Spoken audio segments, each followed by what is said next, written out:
Introduction. An unexpected comment in a meeting. An email with a passive-aggressive tone. A driver cutting you off in traffic. A plan falling apart at the last minute. And suddenly, without warning, it happens. A wave of heat rises in your chest, your jaw clenches, your heart races. The words that tumble out of your mouth are sharp, defensive, words that, just seconds later, you wish you could take back. Or perhaps, instead of an explosion, you feel an implosion, an icy wave of panic that paralyzes you, a cloud of hopelessness that descends and steals all your energy. And in the silence that follows the storm, you are left with a bitter feeling of regret and a whispering, shameful question. Why did I react that way again? Why can't I control myself? This experience in all its forms is universal. It is the sensation of being a passenger in your own body, hijacked by a force you don't understand and cannot control. And at the heart of this experience lies one of the most uncomfortable truths of the human condition. In the realm of our own inner world, most of us are not the sovereign. Imagine that within you exists a throne, the magnificent seat of your consciousness, your power of choice, your innate wisdom. This is the throne of your personal sovereignty. But for most of us, most of the time, that throne is empty. We have abdicated. We have surrendered the scepter of our power. And who governs in our absence? A chaotic council of tyrants, our impulsive reactions, our deepest fears, the ghosts of our past wounds, our ingrained emotional habits. We are exiled kings and queens, living as slaves in our own kingdom, at the mercy of the whims of our own internal states. This audiobook is a call to revolution. It is your map to reclaim the throne. The title, Become Your Master, is not a suggestion. It is a declaration of your potential. But we must be very clear about what mastery means. Emotional mastery is not the suppression of emotions. It is not about becoming a feelingless robot, indifferent and distant. That is a fragile and dehumanizing ideal. Nor is it about never feeling anger, fear, or sadness again. These emotions are vital messengers, an integral part of our humanity. True mastery is a relationship. It is the ability to feel an emotion with all its intensity, without being consumed by it. It is the power to create a sacred space of awareness between the stimulus and the response. It is the skill to be the calm, lucid eye in the center of your own storm. A master is not one who avoids hurricanes, but one who has learned to navigate them with skill, grace, and an unshakable center. It is moving from being a puppet of your emotions to becoming their wise counselor. Throughout the following chapters, we will undertake a practical and profound training to develop this mastery. We will understand why we react as we do, learn to detect the first signs of an emotional storm, and master the art of the pause. We will learn to transmute the fire of anger, dance with the shadow of fear, and rewrite the stories that fuel our suffering. We will forge an inner center so solid that external storms can no longer shatter your peace. The throne of your inner sovereignty has been waiting for you. It has been empty for too long. The question has never been whether you are worthy of it. The question is, are you ready to claim it? Chapter 1. The Empty Throne. From Slave to Sovereign of Your Inner World. Imagine for a moment that you are the sovereign of a vast, rich kingdom. This kingdom is your very self, your mind, your body, your emotions, your vital energy. At the center of this kingdom lies the throne room, a place of power, clarity, and wisdom. And in that room there is a magnificent throne. This is no ordinary throne. It is the seat of your sovereign consciousness. From this throne you have the capacity to observe everything happening in your kingdom without being swept away by the chaos. You have the power to issue decrees, to make wise decisions, and to guide your kingdom toward prosperity and peace. This throne is your birthright, the epicenter of your personal power. Now I ask you to look honestly at the current state of your kingdom. When a crisis arises, an unexpected criticism, a failure, a betrayal, who is actually sitting on that throne? What most of us discover, if we are brutally honest, is a scene of startling chaos. The moment the alarm of difficulty sounds, the throne is left empty. We, the rightful sovereigns, have fled. We have hidden in the dungeons of fear, or exiled ourselves to the distant lands of distraction. And in our absence, the throne room is invaded by a chaotic council of improvised tyrants who seize control. The first tyrant to arrive is General Panic. He is loud, alarmist, and his only strategy is catastrophizing. He shouts contradictory orders, paints the worst possible scenario as an absolute certainty, and declares a state of emergency over the most trivial incident. His reign is short-lived, but his impact is devastating. He floods the kingdom with stress hormones, paralyzes logic and reason, and leaves the entire nervous system shaking, preparing for a battle that most of the time only exists in his imagination. Right after, often capitalizing on the chaos created by general panic, arrives the critical judge. This tyrant is colder, more calculating. He sits on the throne with a gavel and a book of impossible laws. His sole function is to assign blame. Sometimes the blame is external. He points an accusing finger at the world, at others, declaring their incompetence and malice. It's their fault. They did this to me. Other times, and more often, the judgment turns inward. The judge condemns us ourselves for our stupidity, our weakness, our insufficiency. He replays our past mistakes on a giant screen for the entire kingdom to see. His reign is a reign of shame and self-contempt. Then often the martyr queen takes the throne. Her power does not reside in strength, but in a subtle, seductive helplessness. She wraps herself in the cloak of the victim, sighing over life's injustice. Her discourse is filled with "why me?" and no one understands how hard this is. Her reign drowns the kingdom in a sea of self-pity. Though seemingly harmless, she is one of the most dangerous tyrannies, because she robs every subject, every cell of our being of their sense of agency, convincing them that they are powerless to change their circumstances. Reclaiming sovereignty, the shift in identity, this chaotic coup d'état is what we experience as an emotional reaction. It is the sensation of being hijacked, of losing control, of saying and doing things that, once the storm has passed and we timidly return to the throne room, we contemplate with horror and regret. We feel like a weak king forced to clean up the mess left by his rebel advisors, promising himself that next time will be different, only to repeat the same cycle of abdication in the next crisis. This life of self-imposed slavery, of being a puppet of our own emotions, is not a life sentence.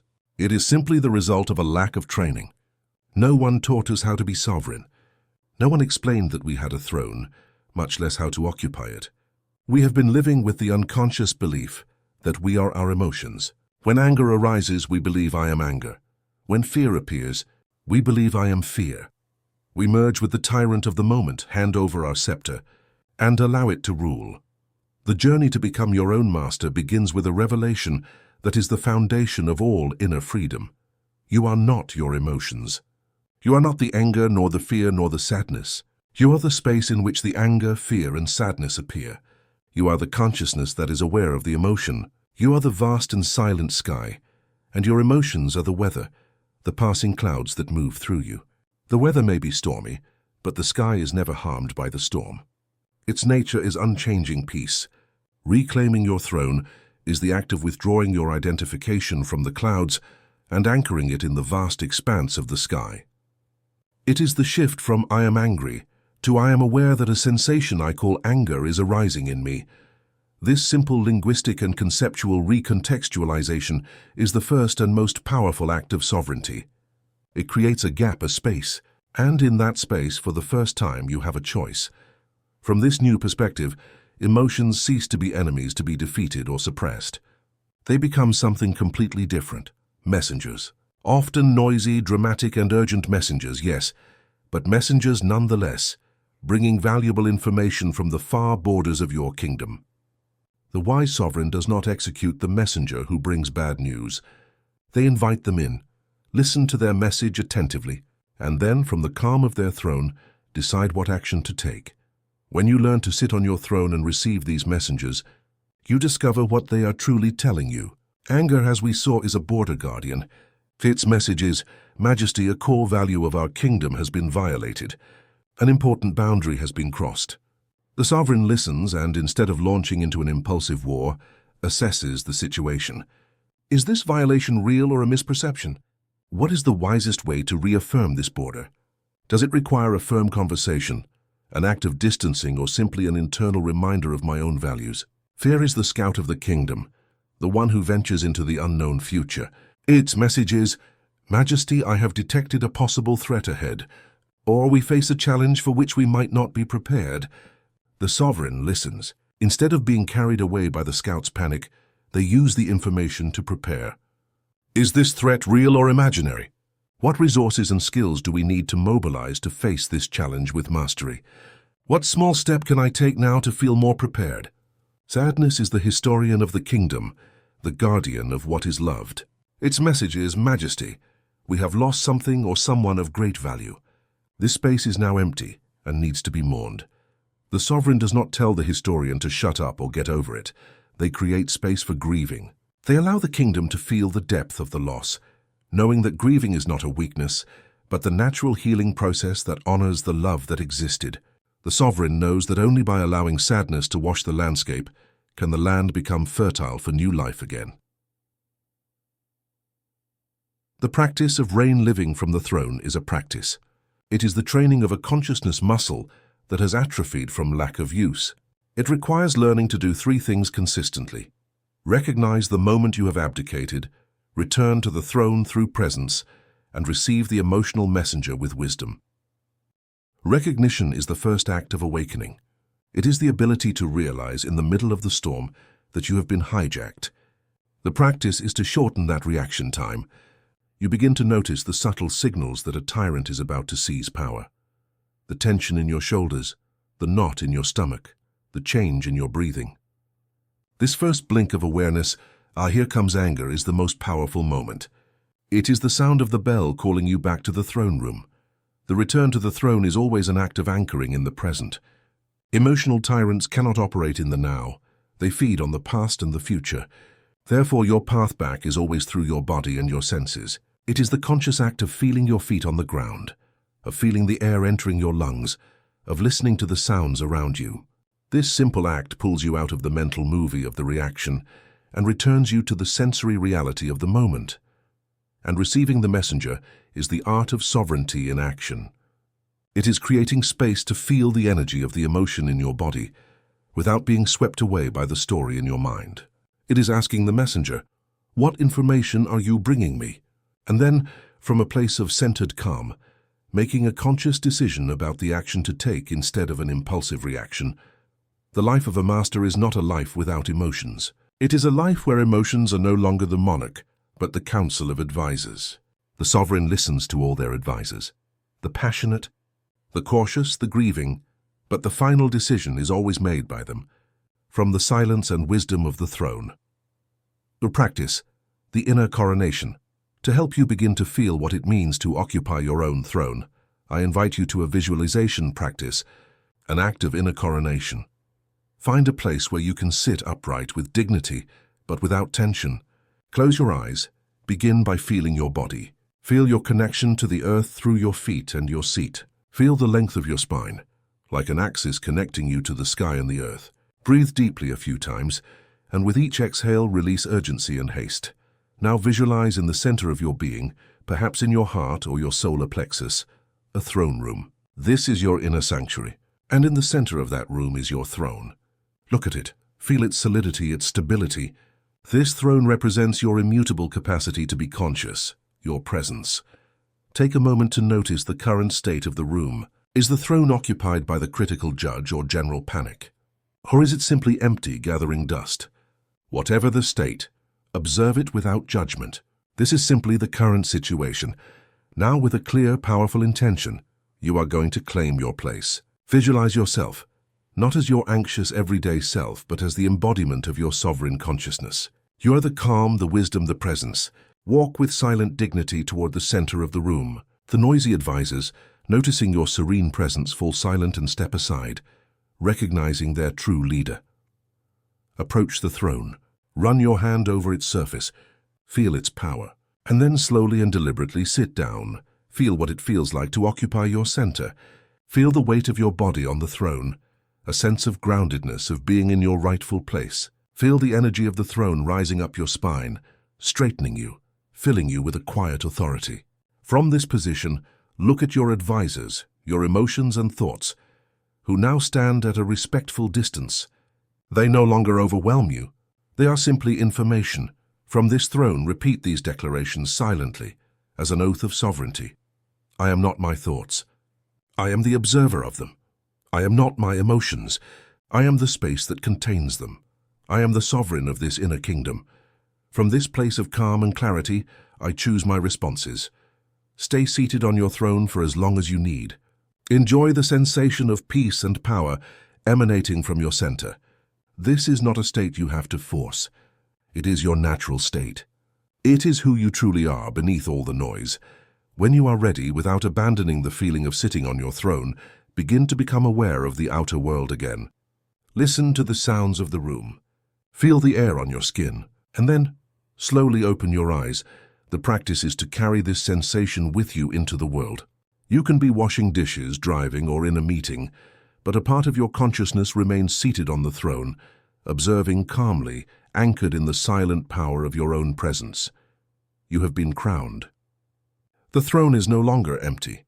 Now begins the real work and the true joy of governing your kingdom with the wisdom and grace of a true master. Chapter 2. The Primitive Guardian, Understanding the Mechanism of Reaction. In the last chapter, we visualized the throne room of our inner kingdom and realized that too often the throne is empty, usurped by emotional tyrants who unleash chaos. But to reclaim our power, the simple intention of sitting on the throne is not enough. A wise sovereign must understand the dynamics of their kingdom, especially its most powerful and influential counselors. Today we are going to meet the oldest, fastest, and most powerful of them all, the Primitive Guardian. Understanding this guardian, comprehending its purpose, its language and its fears, is the fundamental key to moving from a life of unconscious reaction to one of conscious response. Imagine that in the center of your brain, in the depths of your limbic system, resides a guardian. He is not a logical thinker or a philosopher. He is a sentinel, a veteran soldier who has been on watch for millions of years of evolution. His one and sacred mission is to keep you safe. He scans every piece of information that enters through your senses, with only one question in mind: threat or no threat. He is not interested in nuances, logic, or politeness. He is only interested in survival. This guardian is your amygdala and associated brain structures, your body's built-in alarm system. This guardian is incredibly fast. He is much faster than your rational conscious mind, the sovereign who resides in the prefrontal cortex. While your conscious mind is still processing the information, deciding what to think, the primitive guardian has already made a decision in a fraction of a second. If he perceives a threat, he doesn't send a memo to the throne room for calm deliberation. No, he pulls the fire alarm lever without a moment's hesitation. This is the phenomenon known as amygdala hijacking. The moment the guardian perceives a threat, he takes complete control of the system. He floods your body with a cocktail of stress hormones, adrenaline and cortisol, and prepares your organism for one of the three primary survival responses: fight, flight, or freeze. At that moment, the wise sovereign is effectively deposed, locked in a room while the frantic, well-meaning guardian runs the kingdom. This system is a masterpiece of evolution. If you are walking through the woods and you see something that looks like a snake, you don't want your rational mind to start a debate. Interesting pattern. Is it a branch or a venomous viper? I should consider the probabilities. No, you want your primitive guardian to make you jump back instantly, without thinking. Reaction first, questions later.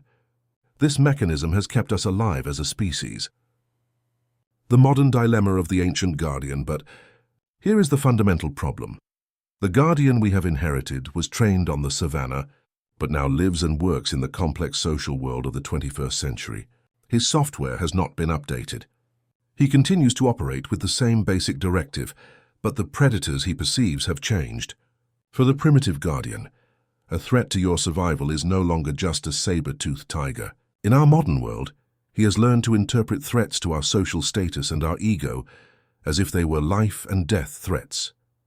Think about it. For our tribal ancestors, being excluded from the group, being rejected, was an almost certain death sentence. Survival depended on belonging. Therefore, our guardian is hyper-tuned to any sign of possible social rejection. A criticism from your boss is not seen by your guardian as mere feedback. It is perceived as an attack on your position in the tribe, a threat to your survival. The fear of public speaking is not a fear of words. It is the primal terror of being judged and rejected by the group. The end of a loving relationship is not just an emotional loss. For the guardian, It feels like exile, like an existential threat. The primitive guardian does not understand the difference between public humiliation and being attacked by a predator. The biochemical response he triggers is practically the same. This is why our emotional reactions often feel so disproportionate to the situation. You are not reacting to the passive-aggressive email. Your primitive guardian is reacting to the perception of an attack that threatens your place in the world. You are not reacting to a simple disagreement with your partner. Your guardian is reacting to the primal terror of abandonment. Furthermore, this guardian has a prodigious memory, but it is an emotional, not factual, memory. Every negative or traumatic experience in your life, especially those from childhood, is like a bright red sticky note glued to the guardian's dashboard. If a dog bit you as a child, the guardian has labeled dog as a mortal threat.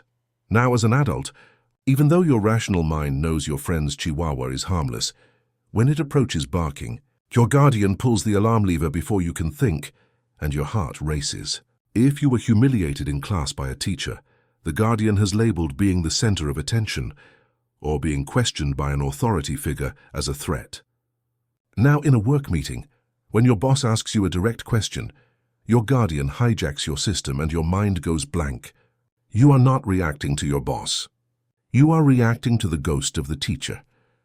The 3F responses: fight, flight, or freeze when the guardian pulls the lever. As we have said, he prepares us for one of the 3F responses: fight, flight, or freeze. Understanding these three reactions in yourself is fundamental. The fight response is the energy of aggression, of going against the threat.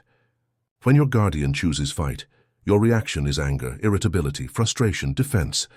Your language becomes accusatory, critical. You look for a culprit. Your body prepares for combat. Your fists clench, your jaw tightens, your voice rises. It is the reaction you have when you feel attacked, and your instinct is to strike back, whether verbally or in extreme cases, physically. It is the impulse to win the argument at all costs, to prove you are right, because for the guardian, losing the argument means losing status, which equates to death.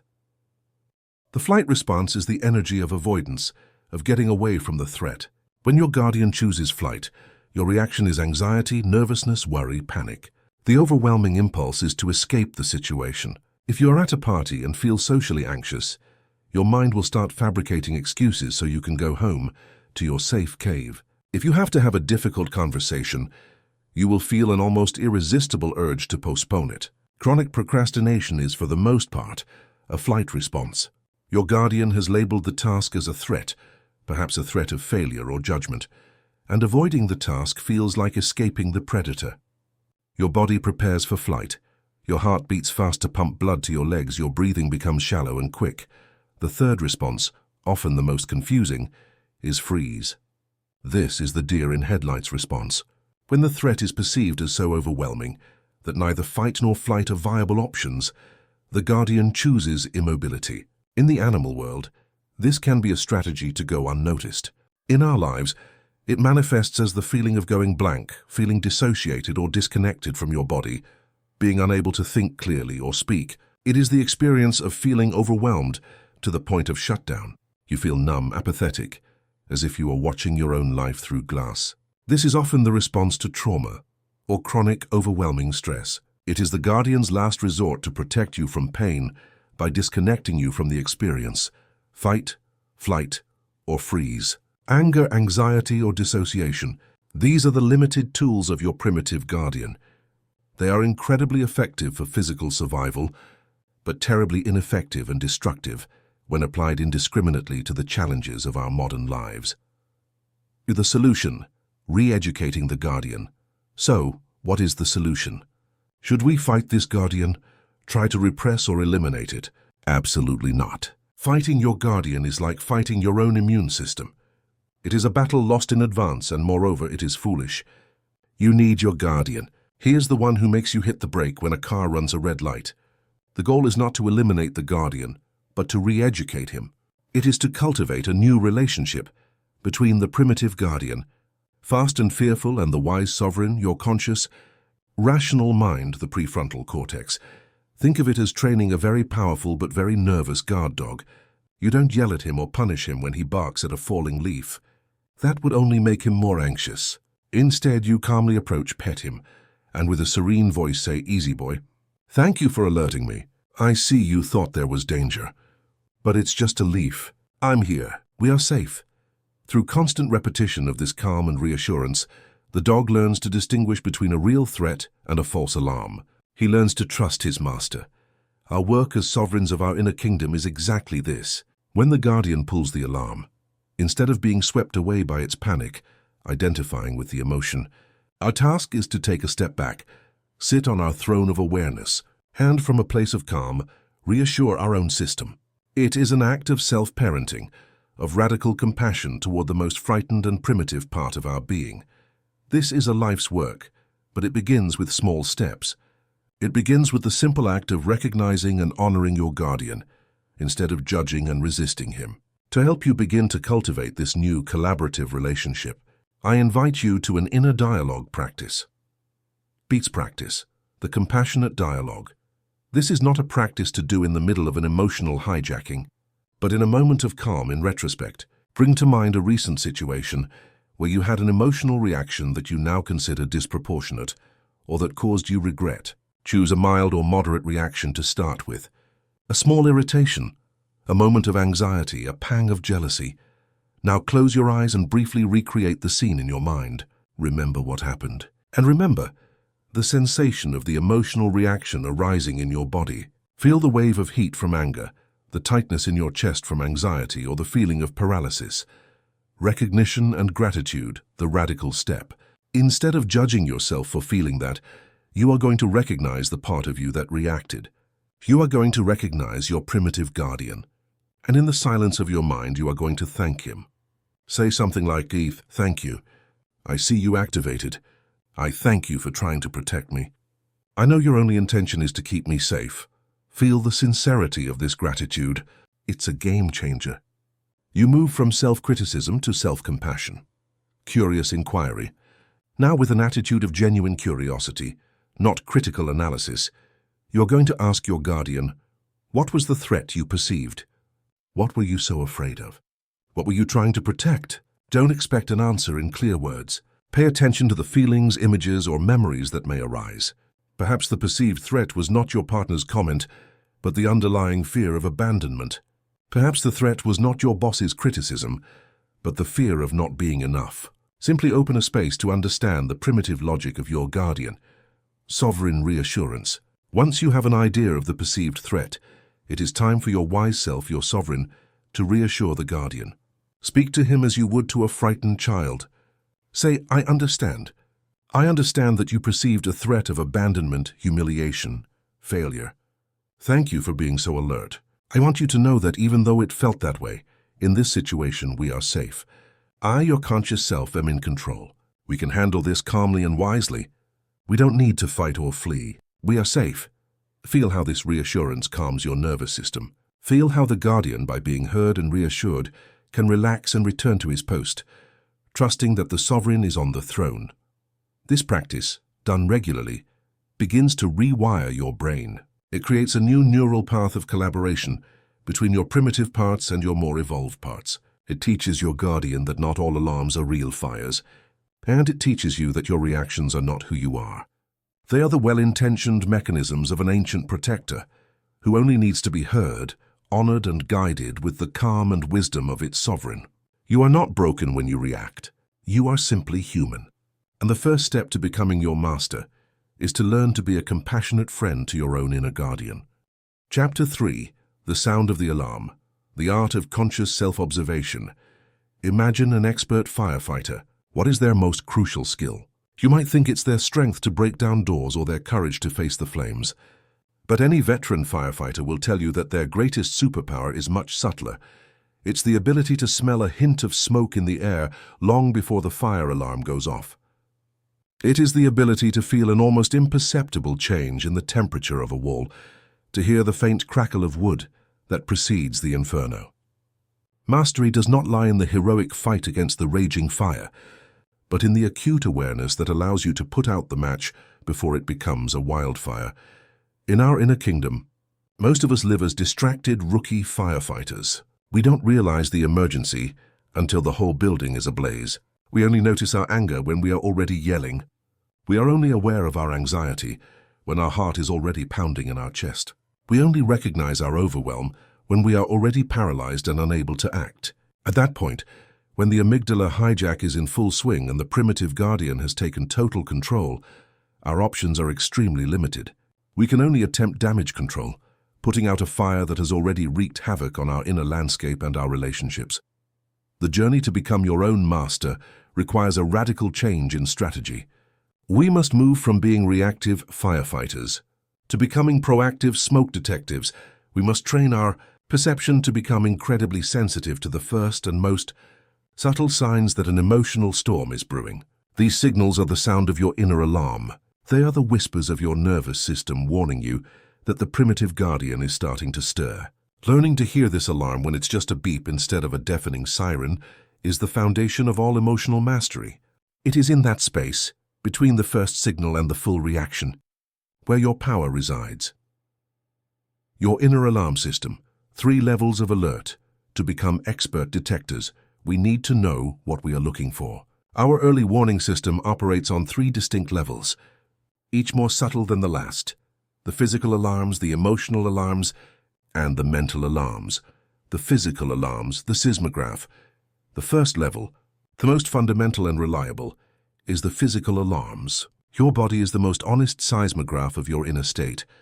Long before your conscious mind labels an emotion as anger or fear, your body has already begun to react. Learning to read its language is your first line of defense. Your mission is to start familiarizing yourself with the vocabulary of your sensations. Temperature change. A sudden blush or a wave of heat rising up your neck and face is often the first herald of anger, shame, or humiliation. Conversely, a sensation of cold in your stomach or hands may be the first sign that fear is activating your flight response. Muscle tension. The primitive guardian prepares the body for battle by tightening the muscles. You must become a tension detective. Do you tend to clench your jaw when frustrated? Do your shoulders rise toward your ears when you're stressed? Do you clench your fists without realizing it when someone contradicts you?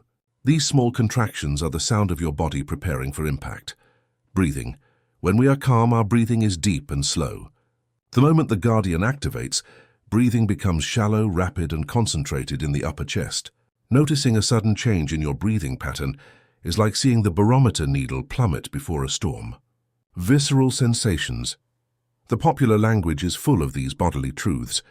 A knot in the stomach, butterflies, a pit in the chest. These are not metaphors. They are literal descriptions of how emotions manifest as physical sensations. Noticing that first pang in your stomach or the slight tightness in your chest is like hearing the first distant thunder of an approaching storm. The emotional whispers, the micro-emotions. The second level of alarm is the emotional whispers. Before an emotion becomes a hurricane, it often starts as a breeze, a micro-emotion, or a subtle mood shift. Emotional mastery requires you to become a taster of your own states, capable of distinguishing the most delicate nuances. Irritability, impatience. You find yourself sighing loudly in the supermarket line. You are annoyed by the way your colleague chews. Small things that wouldn't normally bother you suddenly seem incredibly annoying. This irritability is not the main problem. It is the smoke. It's often the superficial manifestation of deeper frustration or anger bubbling beneath the surface. Restlessness, nervousness, a vague feeling of edginess, an inability to focus or sit still. Your mind jumps from one thing to another. This restlessness is often the precursor to anxiety. It is the energy of the flight response beginning to accumulate in your system, seeking an outlet. Apathy, disconnection. Suddenly, you feel indifferent. Things you would normally be interested in seem boring. You feel slightly detached from your environment, as if watching a movie. This is not a sign of peace. It's often the beginning of a freeze response or an early manifestation of sadness or overwhelm. The thought patterns, the match that lights the fire. The third level of alarm, and the most subtle, is the thought patterns. These are the mental scripts, the specific echoes in the cavern, that act as the match that lights the emotional fire. If you can learn to detect these thought patterns the moment they arise, you can cut off the reaction at the root. Immediate judgment. Before you feel the anger, there is often a fleeting thought of judgment or blame. What an incompetent person! How dare he? This thought is the spark. If you can observe that first thought of judgment without latching onto it, you can often prevent the emotional conflagration that follows. Generalizations and absolutes. The moment your mind produces a phrase with always or never, "This always happens to me," you never listen. That is an alarm siren. It signals that your mind has abandoned the specific present and entered the reactive mode of historical drama. The "what if," the siren song of anxiety. The instant your mind formulates a question starting with those two words and oriented toward a negative future, you have detected the anxiety alarm. It is the first step on the path of imaginary catastrophe. The victim narrative. When you notice the first thought that positions you as a passive, helpless recipient of circumstances, "Look what they did to me. It's not fair. I can't do anything," you have detected the helplessness alarm. It is the signal that you are about to surrender your throne and adopt the martyr's cloak. The practice of the inner observer. How do we develop this exquisite sensitivity to our own inner alarms? It is not a mystical quality. It is a skill that is trained. And it is trained through the practice of conscious self-observation, or what we might call cultivating the inner observer. The inner observer is that part of your consciousness that can step back and be aware of what you are thinking, feeling and experiencing without identifying with it. It is the part of you that can notice the anger without becoming the anger. It is the sovereign on the throne, watching the messenger arrive with urgent news. Cultivating this observer is the most important muscle you will strengthen on your path to mastery. The most effective way to integrate this into real life is the ritual of conscious check-ins. This involves setting the intention in the morning. Today, I will be a curious observer of my inner alarms, and then using triggers throughout the day to pause for 30 seconds and perform a quick scan. The trigger can be an alarm on your phone every hour, or an existing habit like drinking water or going to the bathroom. In that pause, you ask yourself 3 questions. Physical check. What sensations are in my body right now? 2. Emotional check. What is my predominant mood on a scale of 1 to 10? Or mental check. What is the main story my mind is telling? The attitude with which you perform this observation is absolutely crucial. The goal is not to judge, criticize, or try to fix what you find. The correct attitude is one of kind, non-judgmental curiosity. You are a scientist, not a judge. This attitude neutralizes the second arrow. The first arrow is the pain of the initial event. The second arrow, which often hurts the most, is the judgment we launch at ourselves for having that reaction. I shouldn't feel this way. I'm so unspiritual. I'm a disaster. Curious self-observation allows you to experience the first arrow without shooting yourself with the second. By practicing this, you solidify the understanding that you are not your internal experiences. You are the observer of them. This de-identification is the source of unshakable peace and freedom. Practice. The internal seismograph scan. It's time to calibrate your new, sophisticated alarm system. We will learn to read the most honest and fastest language of your kingdom, the language of your body. I invite you to a body scan meditation, but with a specific purpose, not relaxation, but familiarization. Find a comfortable position, seated or lying down, and close your eyes. Anchor and intention. Begin by bringing your attention to your breath, anchoring you in the rhythm of the now. The scanner's beam, now. Bring the focus of your awareness to the soles of your feet. Your only task is to feel. What sensations are present there right now? Slowly, like a scanner's beam, move your attention upward through your body, your ankles, calves, knees, thighs, hips, and pelvis, the alarm centers. Pay special attention to your abdomen and chest. What do you feel here? A sensation of openness or of contraction and knots? Simply register the information. You are a scientist taking notes. Tension, hotspots. Move your attention to your hands, up your arms to your shoulders. Are they tense and elevated toward your ears? Notice it. Feel your neck, your throat, and then your jaw. Is it relaxed or are your teeth clenched? 5. The baseline. Finally, encompass your entire body in your consciousness, feeling it as a unified field of sensations, subtly vibrating with life. This practice, done regularly, gives you a sensory baseline map of your calm state. You become so familiar with the feeling of your body in a neutral state that when a physical alarm goes off, a sudden jaw clench, a knot in your stomach, you will detect it instantly. You have activated your internal seismograph. From now on, your body is no longer a mere vehicle. It is your early warning system, your wisest and most honest counselor. Listen to it, honor it. It is constantly speaking to you, and learning to hear its whisper is the first and most crucial step on the path to becoming the calm, lucid master of your own kingdom. Chapter 4. The Sacred Space, the Pause as a Tool of Power. In the last chapter, we learned to become smoke detectives, to tune our consciousness to the subtle physical, emotional and mental alarms that precede an inner storm. We've learned to hear the first beep of the fire alarm, but hearing the alarm is only the first step. What do you do in the second that follows? For most of us, that second doesn't exist. The sound of the alarm and the burst of fire are practically simultaneous. The spark of judgment and the inferno of anger, the shadow of doubt and the hurricane of anxiety, seem inextricably linked. We live in a temporal collapse, in a world of instant reactions where there seems to be no space for choice. This chapter is about the creation of that space. It is about the discovery and mastery of the simplest, most accessible, and most radically transformative tool you possess: the art of the pause. If emotional mastery were a martial art, the pause would not be just one technique. It would be the fundamental stance, the center of balance from which all powerful and effective movements originate. Mastering the pause is moving from being a street fighter who throws blind punches to becoming an Aikido master, who, with a minimal, precise movement, uses the attacker's energy to restore balance and peace. Neuroscientist Viktor Frankl expressed it unforgettably. Between stimulus and response, there is a space. In that space is our power to choose our response. In our response lies our growth and our freedom. That sentence is the treasure map for your entire life. As that space he speaks of is not a poetic metaphor, it is a real neurological possibility. It is the sacred space. The pause is the conscious act of opening and inhabiting that space, if only for a fraction of a second. The power of the pause. A neurological short-circuit. To understand the explosive power of the pause, we must remember our primitive guardian. When the amygdala perceives a threat, it triggers emotional hijacking, a reaction superhighway paved over millions of years. It is fast, it is efficient, and it is designed to bypass your conscious, rational mind. When you feel attacked and respond with a shout of anger, you are not choosing that response.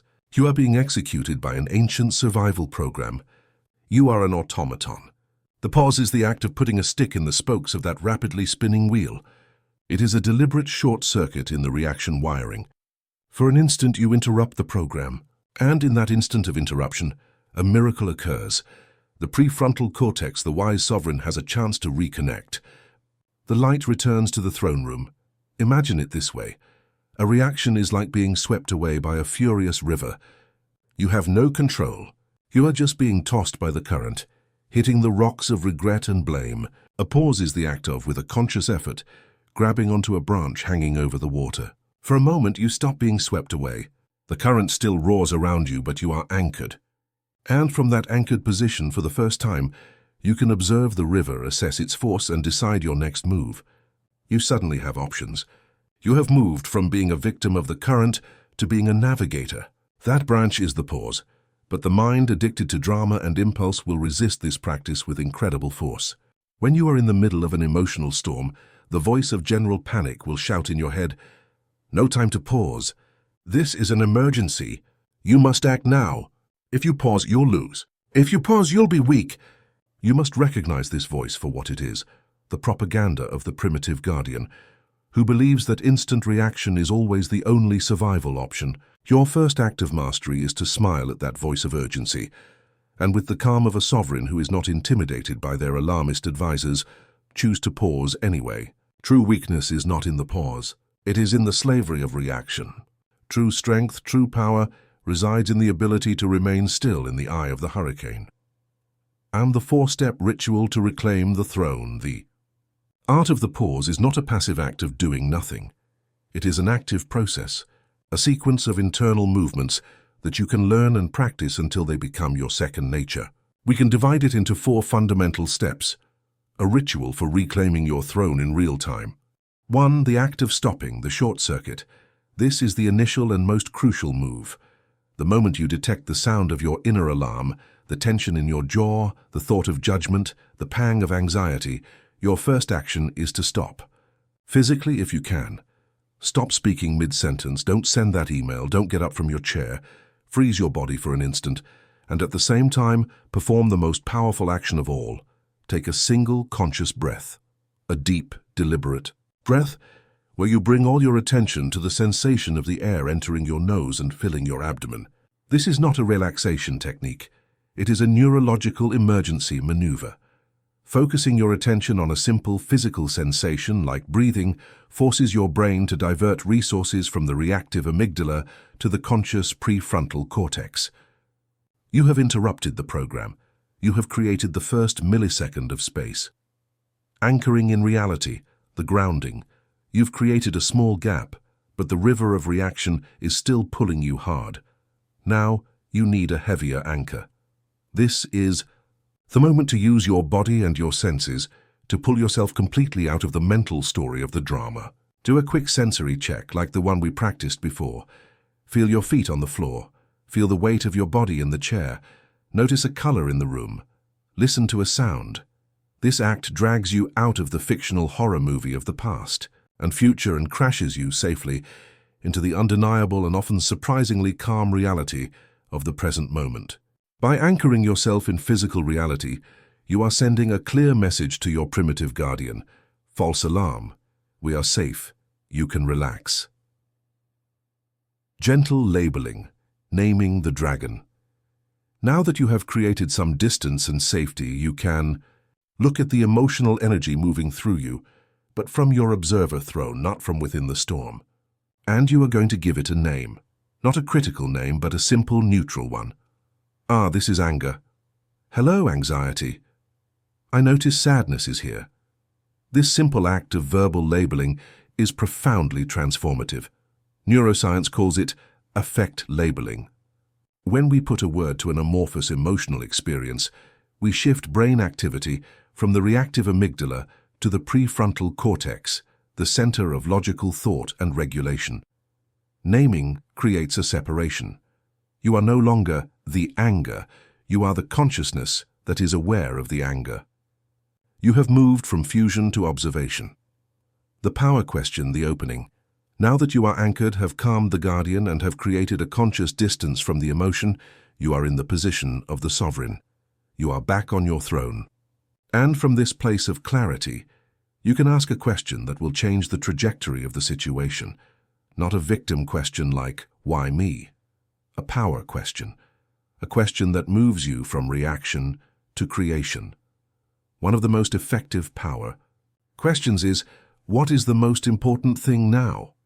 This question cuts through the drama and reconnects you with your deepest values. In the middle of a heated argument with your partner, the answer is rarely win this argument.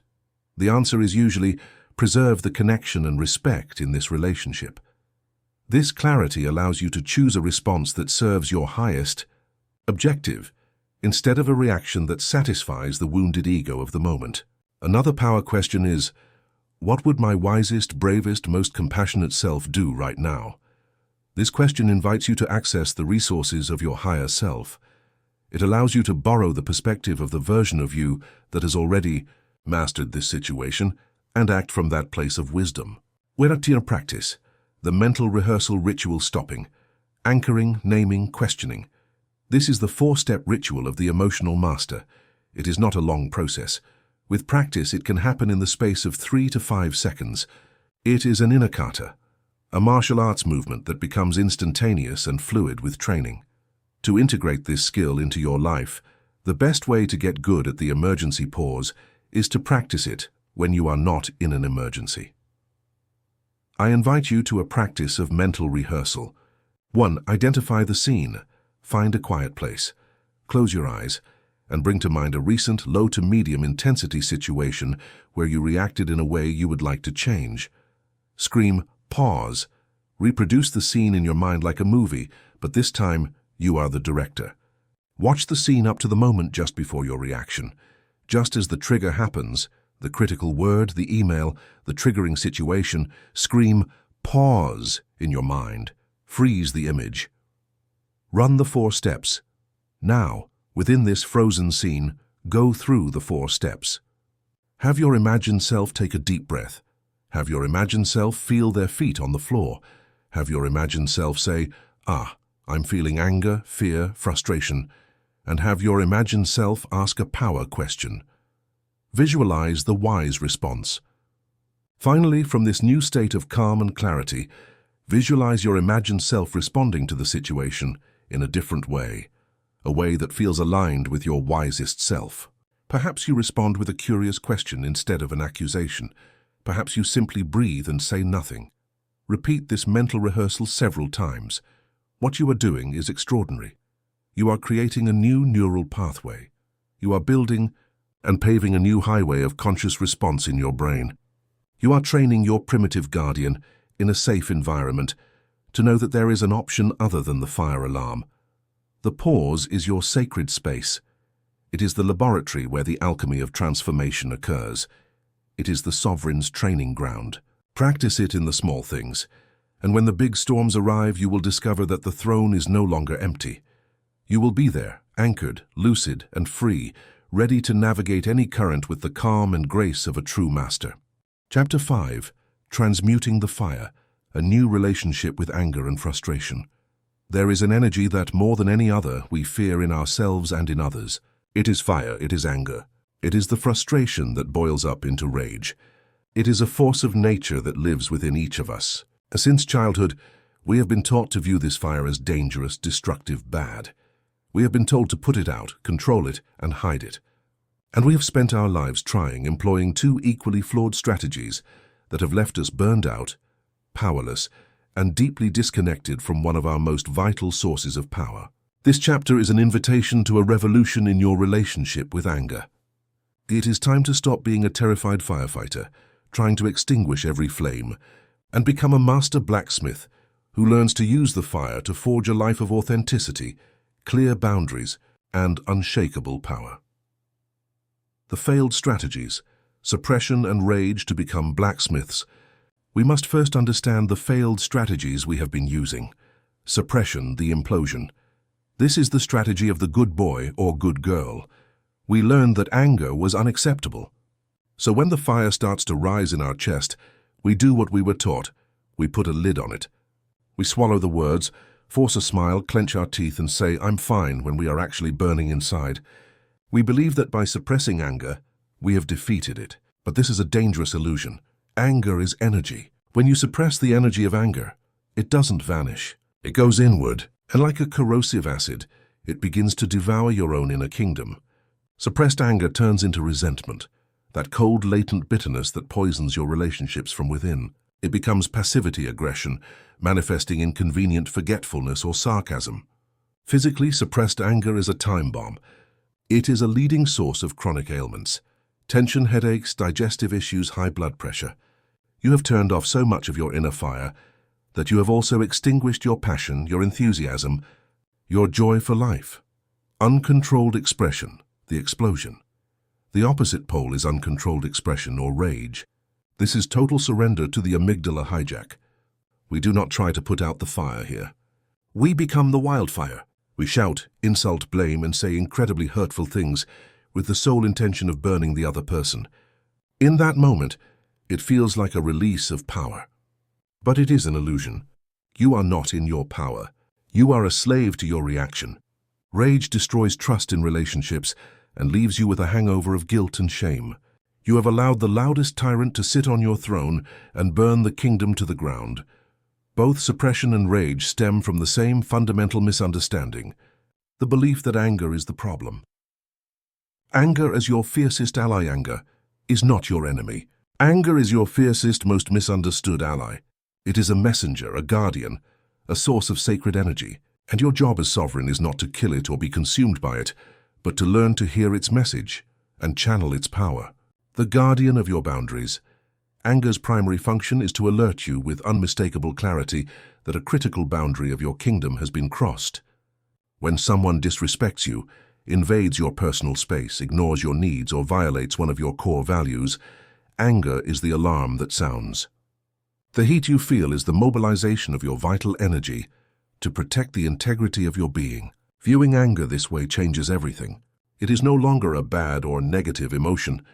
It is your personal security system in action. The fuel for change, frustration, a low-intensity form of anger, is often the first signal that a situation in your life is no longer sustainable. The energy of anger is designed to overcome inertia. It is the force that tells you, enough! This is not acceptable. It's time to act. Without access to this energy, we often remain stuck in complacency, tolerating soul-draining situations. The alchemy of transmutation, the 4 steps. How do we learn to work with anger without burning ourselves or others? We learn to transmute it. Transmutation is the alchemical art of taking the raw, burning energy of anger and consciously channeling it toward a constructive action. It is the process of turning heat into light. This process begins with the pause. The path of the master is different from suppression or rage. Contain the fire, the pause. The moment you feel the first wave of heat, the first jaw clench, your sole task is to stop. Close your mouth, breathe. Create a container for that energy within you. Do not suppress it, push it down with fear, nor express it. Simply hold it. Imagine you are a strong, safe steel vessel. You are allowing the fire to burn inside, but without letting it spread and cause a wildfire. This act of conscious containment is the moment you reclaim your power. You are telling your primitive guardian, thank you for the energy. I take over from here. Feel the flame. Separation. Once you have contained the energy, the next step is to approach it with curiosity. Intentionally bring all your attention to the pure physical sensations of the fire in your body. Where is it? Is it heat rising in your chest? Vibrating energy in your hands? Pressure in your head? Immerse yourself in the sensation, letting go of the mental story. You are learning to be comfortable in the presence of the fire without needing to react to it. Decode the message. Inquiry. Now that you have contained the energy, you can listen to your messenger. From a place of relative calm, ask yourself the power question. What boundary or value of mine was crossed or threatened here? Listen for the answer. Perhaps the answer is, my value of honesty has been violated, or my need to be respected is not being met. This question takes you out of the blame game, he is bad, and returns you to your own truth. This is what is important to me. You have extracted the wisdom from the fire. Channel the power, constructive action. Now that you have the contained energy and the decoded message, you are in the position of the sovereign. You can deliberately choose what to do with that power. Boundary action. Use the energy of anger not to attack but to build a protective fence. Communicate your boundary in a clear, firm, and respectful way. Use I statements, e.g., when you raise your voice like that, I feel attacked and cannot continue the conversation. What I need is for us to speak in a calmer tone. You are using the fire to clearly define your side of the bridge. Change action. Sometimes anger is a signal that a bigger situation needs to change. The energy can propel you to update your resume, sign up for a course, or have an honest conversation about your responsibilities. Physical release. Sometimes you just need to release the biochemical stress load safely. Go for an intense run, hit a punching bag or a pillow, play your most powerful song and scream in your car. These are intelligent, healthy ways to complete the stress response cycle without causing damage. Practice retrospective transmutation. To help you begin practicing this alchemical art, I invite you to a retrospective transmutation exercise. Find a moment of calm. Close your eyes and bring to mind a recent situation where you felt a surge of anger or frustration. Choose one that still has a little charge for you. 1. Re-experience and contain. Allow yourself to recall the scene. Feel the spark, the first wave of heat, but this time in your imagination, do not let it explode or repress it. Imagine you are containing it within a safe vessel in your chest. Feel its power, but know that you are bigger than it. 2. Feel the flame, sensation. Bring all your attention to the pure physical sensations of that energy in your body. Explore its texture, temperature, and vibration. Simply stay with the physical sensation, letting go of the mental story for a moment. 3. Decode the message, boundary. Ask yourself the key question in retrospect. In that situation, what boundary or value of mine was crossed or threatened? Identify the central message the fire was bringing you. 4. Rehearse the channeling, new ending. Now that you have the message, imagine a different ending to the movie. Visualize yourself, after having contained and felt the energy, taking one of the constructive actions. How would it look to set a boundary calmly and firmly? Rehearse the words in your mind. Feel the difference between the chaotic release of rage and the centered satisfaction of channeled action. This practice, performed regularly, is your training in the blacksmith's flight simulator. It prepares you so that when the real fire ignites in your daily life, you're equipped not just with theory, but with a new instinct. You will no longer see the flame as an enemy to be feared, but as the sacred forge in which, with skill and awareness, you can mold the steel of your character and forge a life of unshakable power and integrity. Chapter 6. Dancing with the Shadow, Embracing Fear and Anxiety. There is a shadow that follows all of us. It is humanity's oldest and most persistent companion. Sometimes it is a tall, dark figure that paralyzes us instantly. Other times, it is a cold, diffuse fog that seeps under the doors of our mind, tinting our entire world with an unsettling grey. This shadow has two names we know very well: fear and anxiety. We have dedicated most of our lives to a losing battle against it. We have tried to run faster to leave it behind. We have tried to fight it to subdue it. And we have tried to numb ourselves so as not to feel its icy presence. But the shadow, by its very nature, cannot be defeated. The more you fight it, the bigger and darker it becomes. This chapter is not a war manual. It is a dance lesson. Today we are going to stop fighting and learn to dance. You will discover that fear and anxiety are not your enemies. They are your most demanding teachers and, ultimately, your most powerful allies. Emotional mastery is not the elimination of the shadow. It is learning to move with it with such grace and wisdom that its presence, instead of paralyzing you, informs you, energizes you, and propels you toward the bravest version of yourself. Fear versus anxiety. The two faces of the shadow. To learn the steps of this dance, we must first understand the nature of our partner. Fear and anxiety, although often used interchangeably, are two distinct experiences. Fear is the direct response of our primitive guardian to a clear, present, and tangible threat. It is the surge of adrenaline you feel when a car brakes abruptly in front of you. Fear is sharp, focused, and visceral. It is pure survival intelligence, designed for immediate action, jump, run, fight. Fear, in this context, is a gift. It is your alarm system working perfectly. Anxiety, on the other hand, is the shadow of fear projected onto time. Anxiety is fear of the future. It is a diffuse, chronic, and often vague sense of apprehension about threats that are not present, and that, for the most part, only exist in our imagination. Anxiety is the product of the incessant what-if and game. It is fear energy without a clear objective to act upon, so it gets trapped in our system, creating a constant, exhausting state of alert. While fear is a sprint, anxiety is a stress marathon we run against ourselves. And it is this anxiety, this shadow of the future, that constitutes the most common form of suffering in our modern world. We have developed three main, all-failed, strategies for dealing with this shadow. Avoidance, the flight strategy. This is the most common. We get an immediate reward, a feeling of relief. But this relief is a fatal trap. With every act of avoidance, we send a clear message to our brain: you were right. That situation was, in fact, dangerous. We reinforce the neural pathway of fear, and the result is that our world becomes increasingly small. Avoidance doesn't solve fear, it feeds it. Procrastination, at its core, is not a time management problem. It is a fear management problem.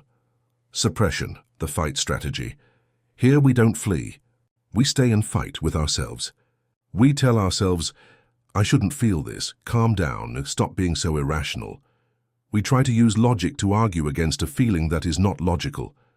We try to repress the physical sensation, holding our breath, trying to keep the lid on the pressure cooker. This internal struggle is incredibly exhausting, and it creates a second layer of suffering. We not only feel anxiety, but now we feel anxious about being anxious, judging ourselves for not being able to control our feelings. Numbing, paralysis, or distraction. When the discomfort of fear or anxiety becomes too great, we seek an escape route. We dive into food, alcohol, shopping, overworking, or The drug of choice of our era, the infinite scroll on our devices. These distractions provide temporary relief, but they are an analgesic, not a cure. They simply postpone the anxiety, often creating their own problems, adding layers of guilt or negative consequences to our already difficult state. The dance, listening and channeling it. It is time to abandon these war strategies and learn the art of the dance. The dance with the shadow is based on a radical inversion of our fundamental premise. Instead of viewing fear and anxiety as enemies to be eliminated, we begin to see them as messengers to be heard and energy to be channeled. Fear as a messenger. Its main message is attention, possible threat. Our job as sovereigns is not to kill the messenger, but to calmly listen to its report and then evaluate it with our higher wisdom. When you feel a wave of fear or anxiety, pause and ask, what is the threat my guardian is perceiving here? By asking the question, you bring the imaginary threat into the light of your consciousness. And often, by being clearly seen, the threat shrinks. Fear as energy. Think of the physical sensation of anxiety and excitement. They are almost identical. In both states, your heart beats faster, your breathing quickens, your senses sharpen, adrenaline races through your veins. Your body is preparing for peak performance. The only difference between paralyzing anxiety and energizing excitement is the story you tell yourself about those sensations. The emotional blacksmith learns to take the raw energy of fear and, instead of labeling it as bad, relabels it. Just before that important presentation, when you feel butterflies, instead of saying, I'm so nervous, you can say aloud, I'm so excited. My body is preparing to do its best. This simple script change can transform the energy that paralyzes you into the fuel that propels you. The 4 movements of the dance. When you feel the shadow approaching instead of running or fighting, I invite you to follow this 4-movement sequence. Feel the vertigo, physical anchoring. Instead of trying to escape the unpleasant physical sensations of fear, racing heart, churning stomach, you are going to do the opposite. You are going to plunge into them. Close your eyes and bring your full attention to that sensation. Where exactly is it? Submerge yourself in the center of the sensation with fearless curiosity. This is an act of radical courage. You are showing your nervous system that you are not afraid to be afraid.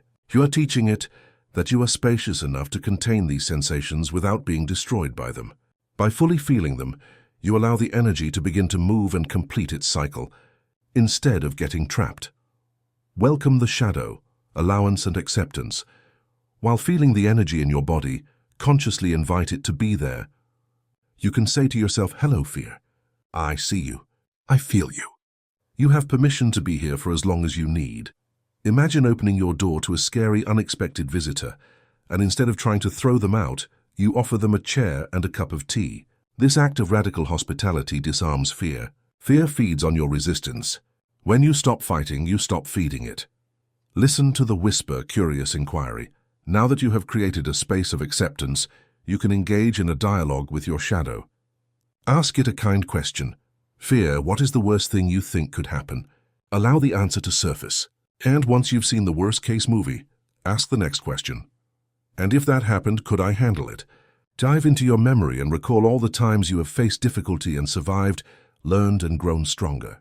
Connect with your resilience. This process strips fear of its catastrophic power. The courageous action, the smallest step. Bravery is not the absence of fear. Bravery is action in the presence of fear. Having felt, allowed and listened to your shadow, now is the time to act. But you don't have to leap into the abyss. The secret of courage is the smallest step. Ask yourself, what is the tiniest, most manageable action I can take right now to move in the direction of my values, despite this fear? Every time you take a small action in the presence of fear, you are rewiring your brain. You are teaching your primitive guardian a new and powerful lesson. We felt the fear. We moved forward anyway. And we not only survived, but we felt proud and a little stronger. Confidence is not something you have to find before you act. Confidence is the result of courageous action. The practice, the positive, what if? Pivot to help you start practicing this dance in your own life. I propose a reframing exercise, a way to turn your biggest saboteur, the what if, game into your greatest ally. We will call it the positive what if. Pivot, take a notebook. On the left side of the page, list your most recurrent anxious what if questions. Be honest. What if I lose my job? What if something happens to my children? What if I get seriously sick? Now, on the right side of the page, for each anxious question, you are going to create a deliberate pivot. You will use the same what if structure to formulate a question that opens possibilities instead of closing them. In front of what if I lose my job, you might write, what if this situation leads me to find a job I truly love? In front of what if something happens to my children, you might write, what if I create a beautiful, loving memory with them today? In front of what if I get sick, you might write, what if I take a small action today to honor and strengthen my body? This practice is not a denial of your fears. It is an act of conscious balancing.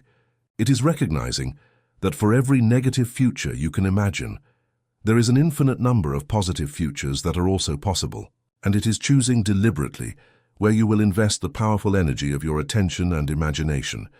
The shadow of fear will never completely disappear. It is an intrinsic part of being alive, but you can change your relationship with it. You can stop being its prisoner and become its dance partner.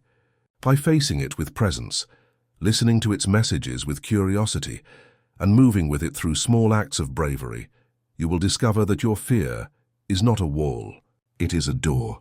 And on the other side of that door is not the safety your ego craves, but something much greater, your own vast freedom. Chapter 7. The Storm Script. Rewriting the story of your challenges.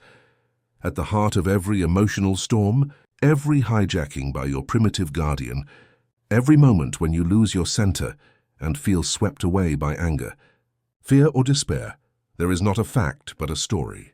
This is one of the most liberating realizations we can come to. We do not react to reality. We react to the story we tell ourselves about reality. The external event, the criticism, the rejection, the failure, is simply the match. The gunpowder that causes the explosion is the script that plays at lightning speed in the theater of our mind. Within each of us lives a screenwriter, an incredibly prolific and often very dramatic narrator. This screenwriter is our ego, our conditioned mind. It has been writing the stories of our life since we were children, and it has a very limited repertoire of genres. Its favorites are drama, suspense, and tragedy. It is an expert at taking a neutral fact and weaving a narrative around it laden with danger, injustice, and catastrophe. It does this because, like the primitive guardian, its intention is to protect us. It believes that if it presents the worst possible scenario, we will be prepared. But as we have seen, this strategy is deeply flawed. Its scripts do not prepare us, they paralyze us. The emotional master understands that they cannot fire this screenwriter. It is an intrinsic part of the human mind. But they can ascend from being a mere actor, blindly reciting their lines, to becoming the director of the film. The director does not write the first draft, but they have the final power.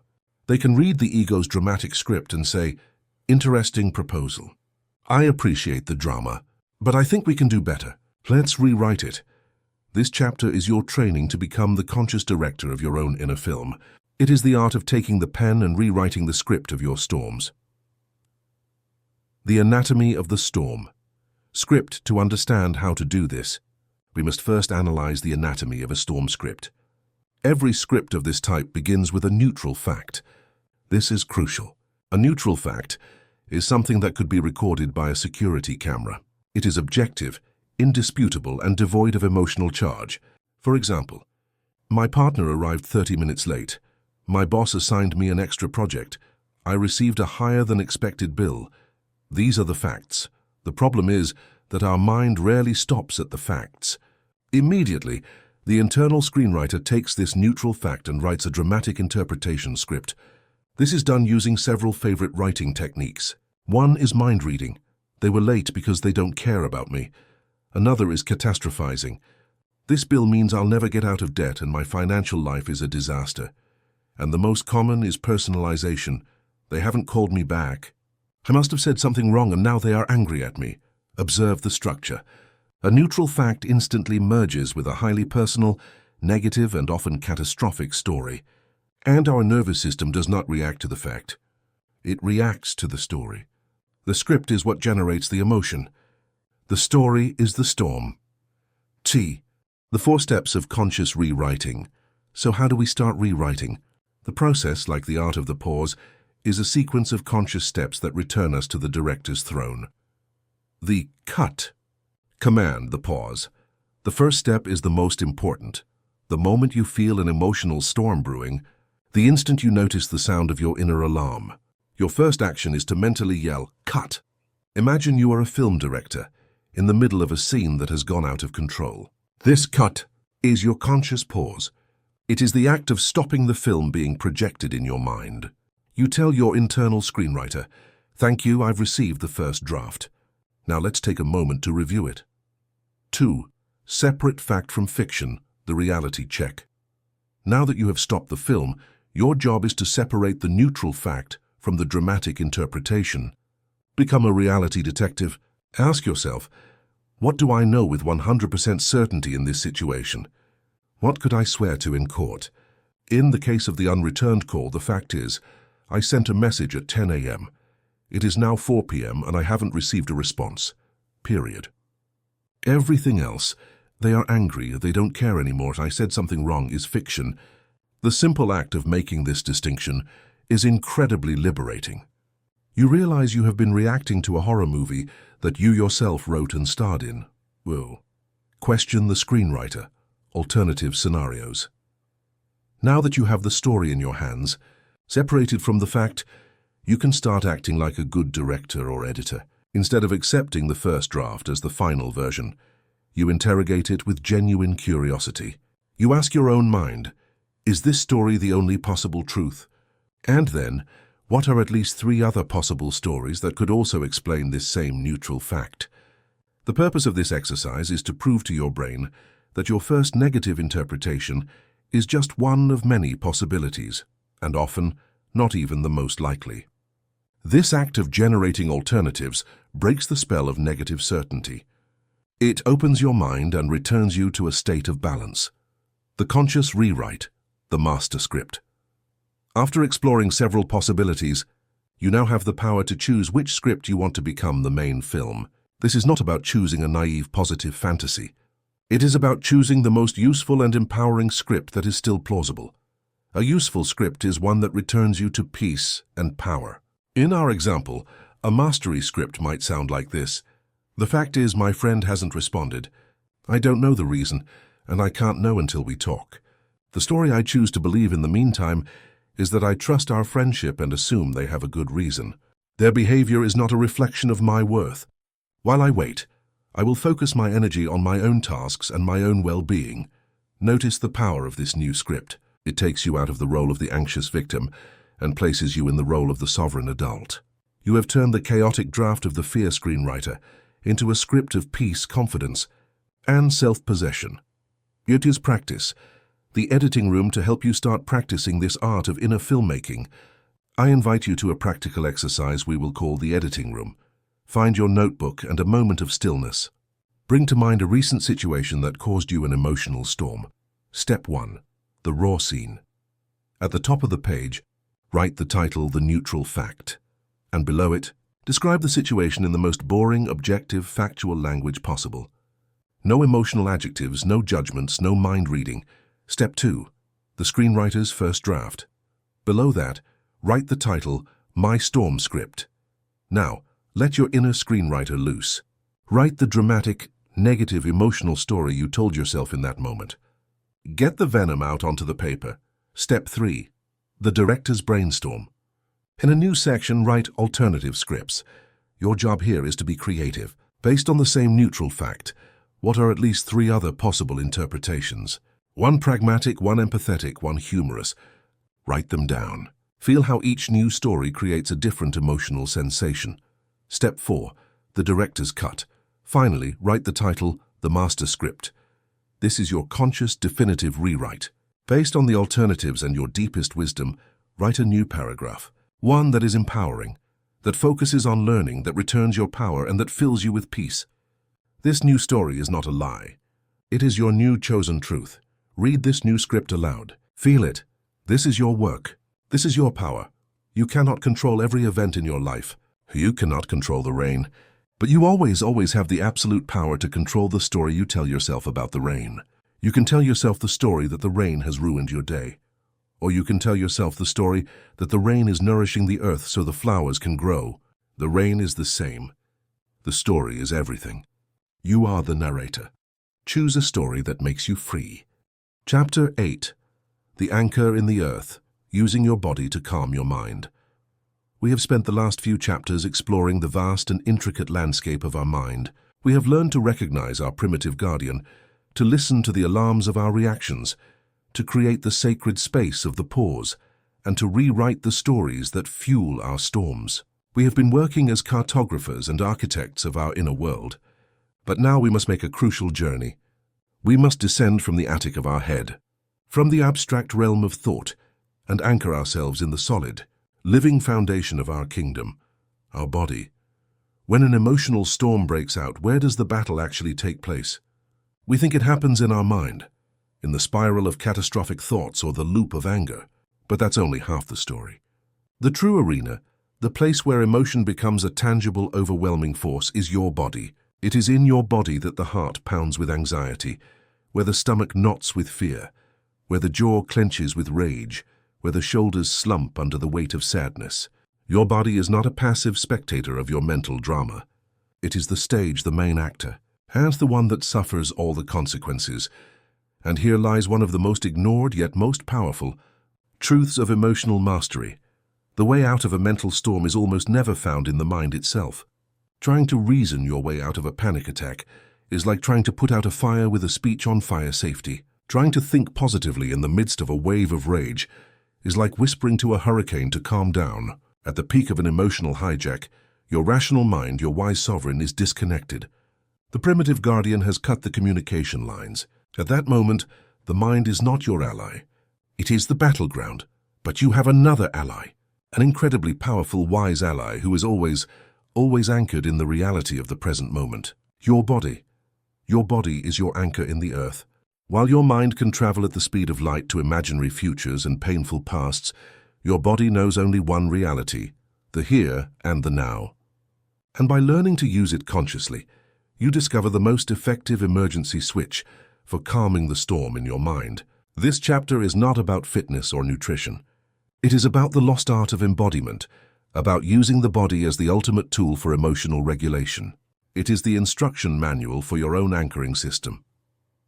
The 4 anchoring levers. To understand why the body is such a powerful tool, we must grasp the bidirectional connection between mind and body, known as the psychosomatic connection.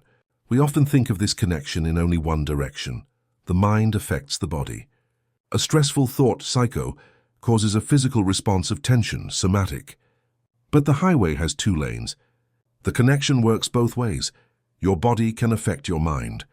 By deliberately changing your physiological state, you can directly change your mental and emotional state. You don't have to win the battle at the thought level. You can change the conditions of the battlefield from the body level.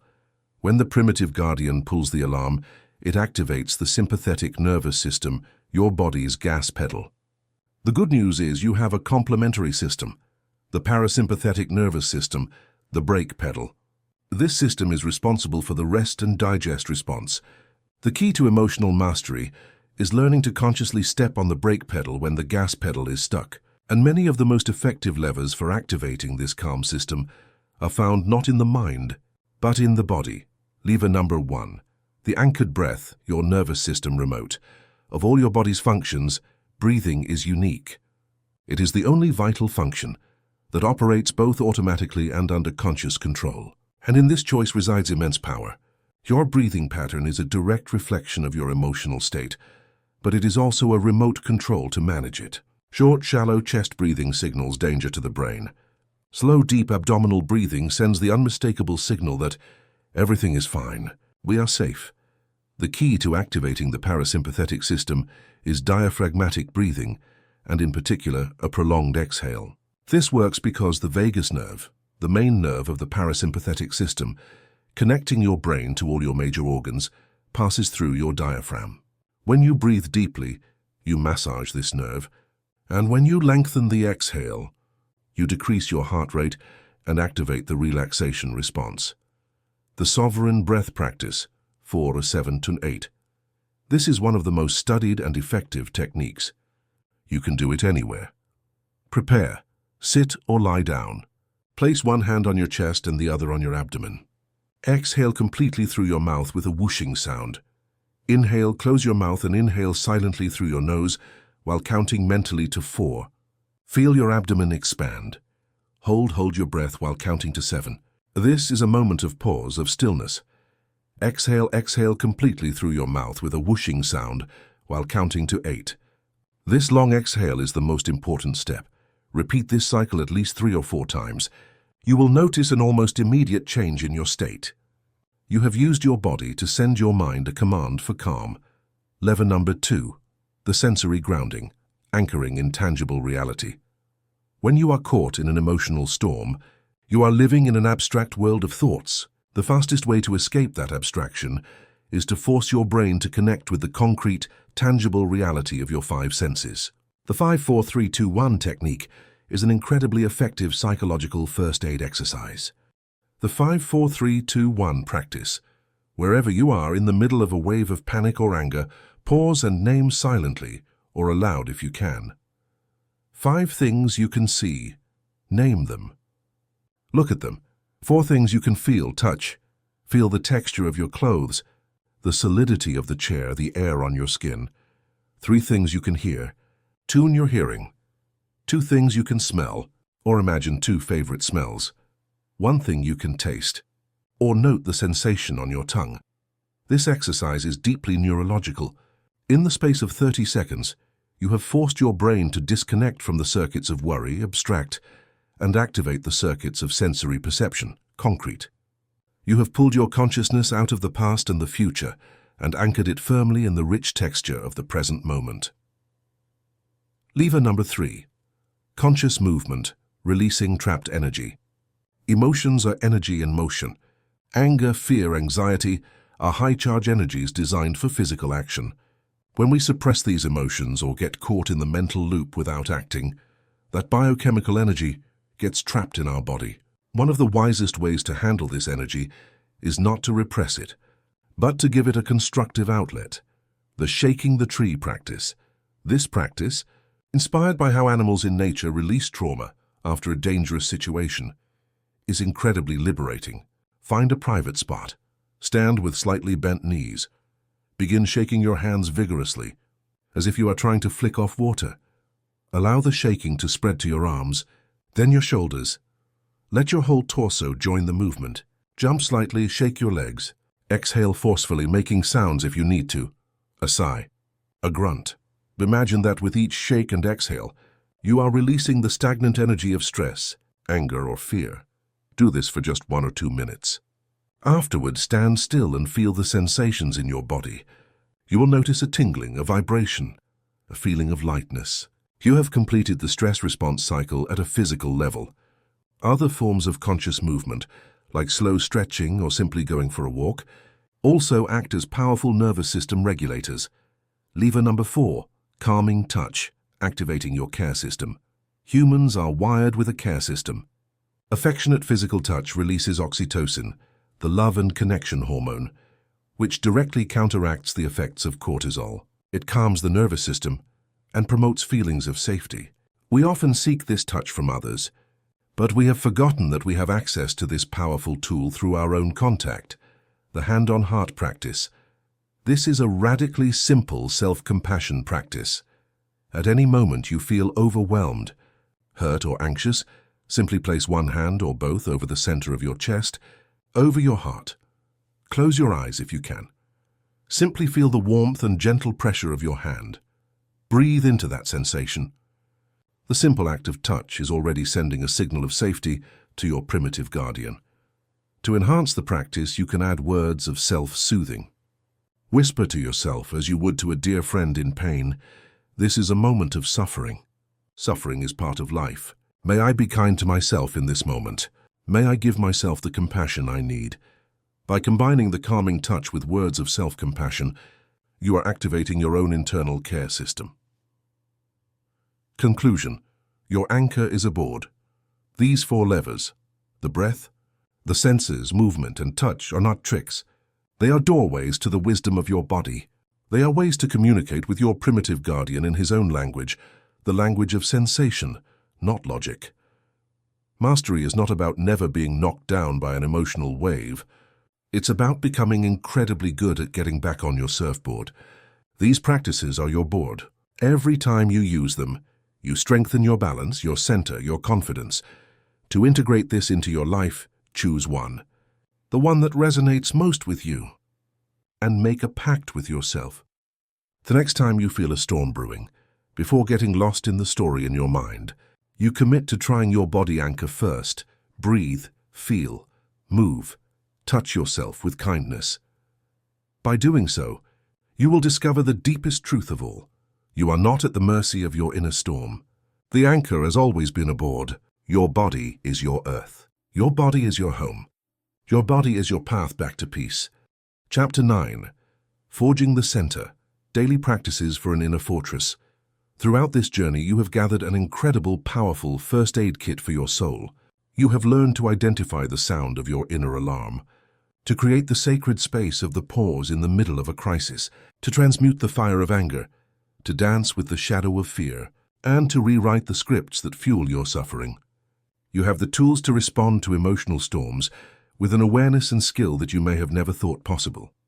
This in itself is a revolutionary transformation, but mastery does not reside solely in our capacity to react well to a crisis. Supreme mastery resides in cultivating an inner state so solid, so stable, and so resilient that external crises lose their power to hijack us.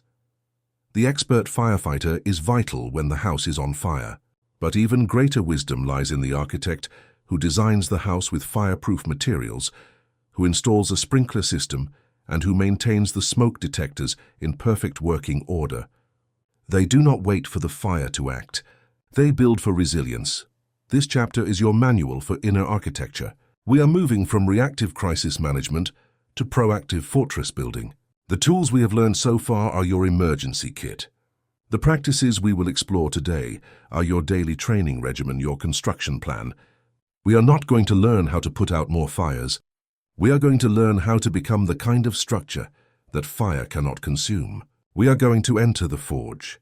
The image of the forge is deliberate. Forging an unshakable inner center is not a passive or gentle process. It is an act of conscious, deliberate, and consistent creation. It is like the work of a blacksmith who takes a raw piece of iron, our reactive, conditioned nature, and through the repeated application of fire and pressure, transforms it into a sword of tempered steel, sharp, flexible, and unbreakable. The fire is our conscious attention. The hammer is our daily practice. Every day we show up at the forge. Even for just a few minutes, we are striking the metal, aligning its molecules, strengthening its internal structure. A 10-minute practice every day is infinitely more powerful than a 3-hour session once a month. The blacksmith does not forge a sword with a single monumental blow. They forge it with thousands of precise, consistent strikes. The 3 pillars of the center. So, what exactly is this center we are forging? It is a state of being that rests on 3 fundamental pillars: a trained attention muscle, a balanced nervous system, and an expanded perspective. The attention muscle. Your attention is the most valuable currency you possess. Where your attention goes, your energy flows, and your reality is created. However, for most of us, our attention is not a tool we direct, but a wild animal that drags us along. It is hijacked by every notification, every external distraction, every anxious thought that crosses our mind. A mind with a weak attention muscle is a mind that is at the mercy of circumstances. The daily practice of mindfulness meditation is, in its essence, a strength training for the mind. It is the act of sitting and, with a clear intention, choosing an anchor, usually the breath, and then observing how your mind inevitably gets distracted. The magical moment, the moment you build the muscle, is not while you are perfectly focused. It is the instant you notice you've wandered. In that moment of noticing, you have awakened. And then, kindly and without judgment, you gently guide your attention back to your anchor. That is the repetition, the noticing and the returning. A strong attention muscle means that when anger arises, you can feel it without that sensation becoming the sole focus of your universe. You maintain a part of your attention anchored in your center, allowing you to observe the fire without becoming it. Nervous system balance. Think of your nervous system as a guitar string. If the string is tuned too tightly, if your baseline stress state is chronically high, the slightest strum will make it sound tinny and out of control. The goal of daily practice is to tune the string of your nervous system, meaning to cultivate a dominant parasympathetic, rest and digest tone. How is this done? Through practices that marinate your physiology in the chemistry of safety and well-being. We already know the most potent one: conscious diaphragmatic breathing. Dedicating just 5 minutes a day to practicing slow abdominal breathing is like giving your nervous system a bath of calm. It teaches your body, at a cellular level, how safety feels, making this state its new reference point. Another fundamental practice is the deliberate cultivation of high-frequency emotions, primarily gratitude. Gratitude is not just a nice idea. It is a biochemical state that releases dopamine and serotonin, directly counteracting stress hormones. Starting or ending your day by writing 3 specific things you are grateful for is not just a positive thinking exercise. It is an act of proactive neurochemistry. Perspective expansion. Emotional reactivity almost always stems from a tunnel vision. When we are in the middle of a storm, the problem that caused it is magnified to fill our entire universe. A strong center is characterized by the capacity to maintain perspective, to take a step back and see the current problem in the much broader context of our life and existence itself. One of the oldest and most powerful practices to cultivate this perspective is the contemplation of impermanence, sometimes called using death as an advisor. This reminder acts as a priority filter.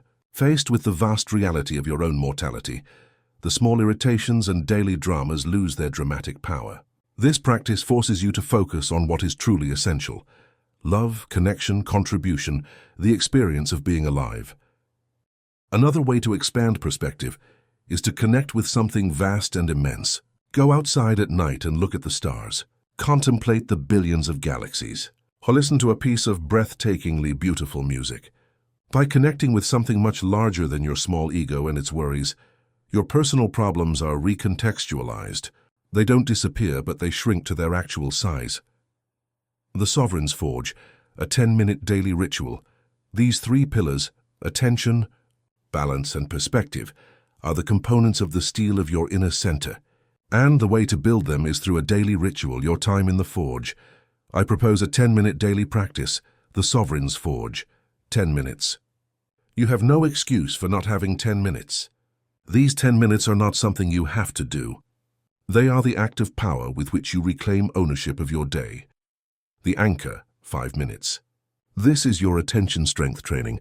Sit in silence. Set a 5-minute timer and simply focus your attention on the sensation of your breath. When your mind wanders, and it will, that's its job, gently notice where it has gone, and with the kindness of a parent guiding their child home, usher it back to the breath. The noticing and the returning is the repetition. You are forging your capacity to choose where you place your focus. The tuning, 3 minutes. Immediately after the meditation, take your notebook. This is the moment to tune your nervous system. Write 3 specific and new things you are grateful for right now. Feel the emotion of that gratitude as you write. You are bathing your brain in the chemistry of well-being, setting a resilient tone for the day. The intention, 2 minutes. This is the act of giving direction to your sovereign. While still holding your notebook, set a single being intention for the day. Not a to-do list, a quality of consciousness you choose to embody. It might be, today my intention is to be patient. Today my intention is to listen with an open heart. Write your intention. Read it aloud, feel it. This intention becomes your North Star, your constant reminder of who you have chosen to be. 10 minutes. Anchor tuning intention. This is the Forge. This is the proactive practice that transforms you. These 10 minutes do not take time away from you. They give it back multiplied. They are the most profitable investment you will make in your own freedom. Practice. The eye of the storm. Visualization to feel what it means to have a forged center. I invite you to a final visualization. Sit comfortably and close your eyes. Bring your attention to the center of your body, your solar plexus or abdomen area. Imagine that in this center resides a dense, brilliant sphere of light, perhaps the size of a golf ball. It is incredibly heavy, incredibly solid. It is your spiritual center of gravity. It is the embodiment of your unshakable peace. Now imagine a hurricane, the most intense emotional storm you can conceive.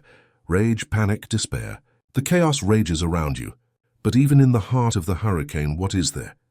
The eye, a point of perfect, eerie calm. Your center is that eye. Visualize that. While the hurricane of emotion rages on the periphery of your being, in the center of the sphere of light, it is you, the sovereign, observing the storm with tranquil equanimity, knowing that you are not the storm. You are the silence in which the storm occurs. Slowly open your eyes. The forge awaits you every morning. It is not a place of punishment, but a place of creation. It is the sacred workshop where, strike by strike, breath by breath, day by day, you stop being a victim of circumstances, and you forge yourself as the serene and powerful master of your own kingdom. Chapter 10. The Eye of the Storm. Living with the equanimity of the Master. We have arrived. After a journey through the halls of our inner kingdom, we find the throne room, and this time it is not empty. We have learned to claim our seat of sovereignty. We have met the primitive guardian, who operates from the shadows, and learned to dialogue with him. We have tuned our senses to hear the first sound of the emotional alarm. We have mastered the sacred art of the pause, creating a space of freedom between stimulus and response. We have learned to transmute the fire of anger, to dance with the shadow of fear, to rewrite the scripts of our storms, and to anchor our mind in the solid earth of our body. And we have forged day by day an inner center of new resilient strength. Now, what is the result of all this work? What is the state of being that emerges when these practices cease to be techniques we apply and become the way we live? The result is the quality that defines the true master, equanimity. Equanimity is one of the most beautiful yet misunderstood words. It is not indifference. It is not apathy. It is not a cold, distant disconnection from life. It is, in fact, the opposite. It is a radically deep engagement with life, but from a place of unshakable balance. It is the capacity to experience the entirety of the human spectrum, joy and sadness, success and failure, praise and criticism, with an open heart and a serene mind.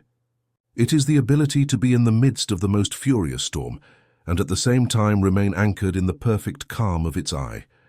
The master's secret is not that their life is problem-free. Often, it is quite the opposite. The secret is that the problems no longer have them.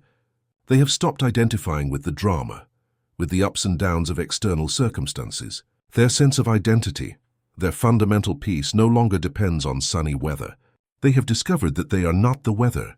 They are the vast, unchanging sky in which all weather occurs.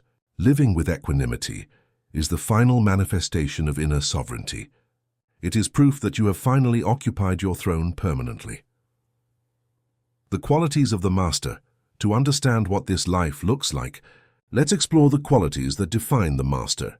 The person living from the eye of the storm, the eagle's perspective. The reactive mind has tunnel vision. When faced with a problem, it magnifies until it fills the entire field of vision. The master, through the practice of pause and observation, has learned to soar above the forest. They cultivate the perspective of an eagle, seeing the complete landscape. From above, the individual problem that seemed so threatening is revealed as a small part of a vast, beautiful ecosystem. Living with the eagle's perspective means that, even when you are in the midst of difficulty, a part of your consciousness remains at altitude. You can feel the sting of disappointment over a failed project, but at the same time, you are aware that this project is just one chapter in the grand novel of your career.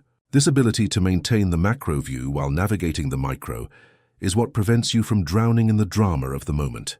You know with quiet certainty that this too shall pass. The deep root. The master has cultivated deep roots. Their sense of identity and worth is not found in their leaves, their external achievements, possessions, or the opinions of others. These are transient and vulnerable to the winds of circumstance. Their sense of self is anchored in the timeless truth of their own consciousness, in the certainty of their inherent worth. Therefore, praise and criticism, success and failure, are received with the same calm. Praise is pleasant, but it doesn't inflate their ego because their worth doesn't depend on it.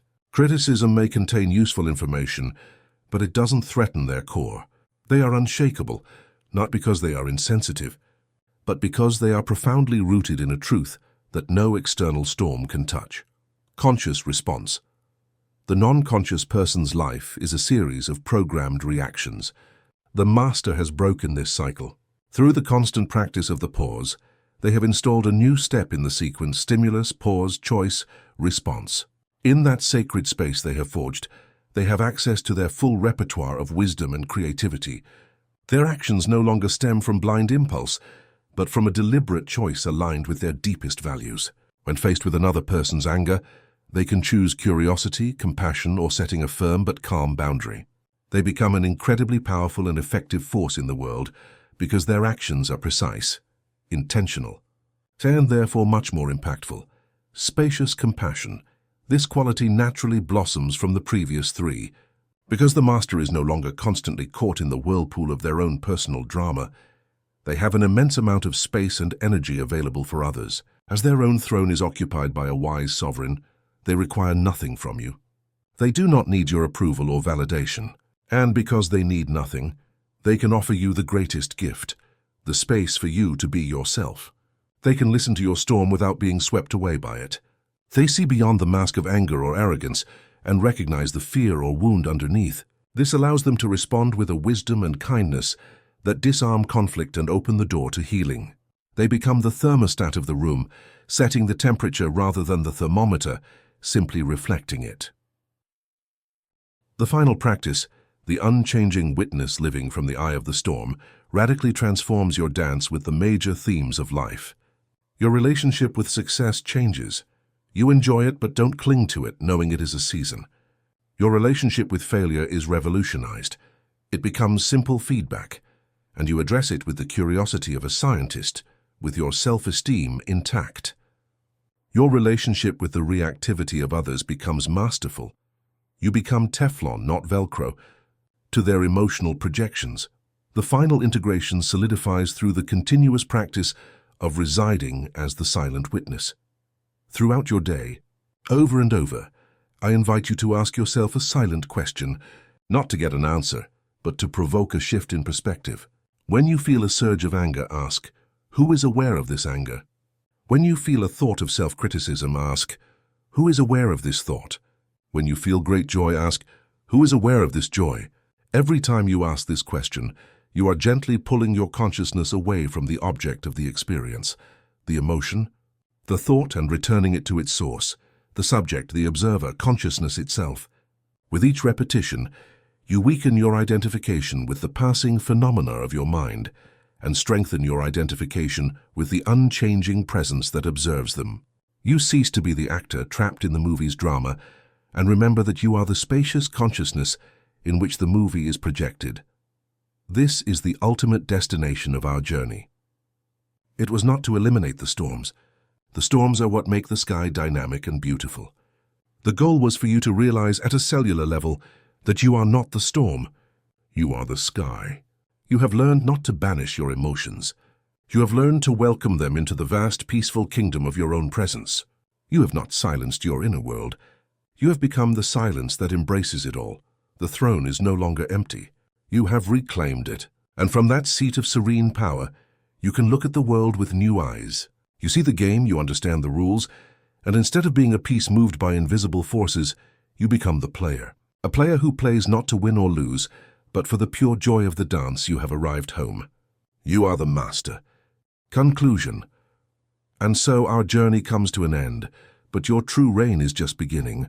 We have walked the halls of your inner kingdom, met your guardians and your tyrants, and lit a lamp in the throne room that stood empty for so long. The conclusion of this audiobook is not an ending. It is a coronation. It is the moment you fully accept the power and responsibility of your sovereignty, not as an idea, but as a living, embodied reality. The tools you have gathered are now a part of you. The art of the pause is no longer a technique. It is the space in which you live. Self-observation is no longer an exercise. It is the way you see the world. You have learned that your emotions are not your enemies. Anger is no longer your master. It is your ally of fire, the guardian of your boundaries. Fear is no longer your jailer. It is your cautious counselor, inviting you to preparation and bravery. Sadness is no longer a well you drown in. It is a river that cleanses you and returns you to the tenderness of your own heart. Mastery is not a destination of cloudless perfection you reach one day. It is a continuous dance It is the daily practice of returning to the throne, of coming back to your center, of choosing the response instead of the reaction, over and over and over again. There will be days when old habits drag you away. There will be storms that shake you. But the difference is that now you know the way home. You know how to find the eye of the storm. Take a deep breath right now. Feel the calm that resides in your center, that stillness you have forged. That is the peace of the sovereign. That is the silent power of the master. That is you. The journey to mastery is ultimately a journey back to oneself, and the greatest act of a wise sovereign is not only to govern their own kingdom, but to inspire others to reclaim theirs. If this message has ignited a spark of power and peace within you, I invite you to share that light. Subscribe to our channel to keep your center forged and your throne occupied with a constant flow of reminders and wisdom. If you believe these words can help someone navigate their own storms, share it. By doing so, you become a lighthouse for others. And if this journey has held value for you, like it. It is a simple gesture that helps us declare that inner sovereignty and peace are important in our world. Thank you for your commitment, for your courage to look within, and for your readiness to reclaim your power. May you reign in your inner world with wisdom and compassion. May you always be the tranquil eye at the heart of every storm. And may you walk through life not as a leaf in the wind, but as the mountain that remains. Thank you for listening.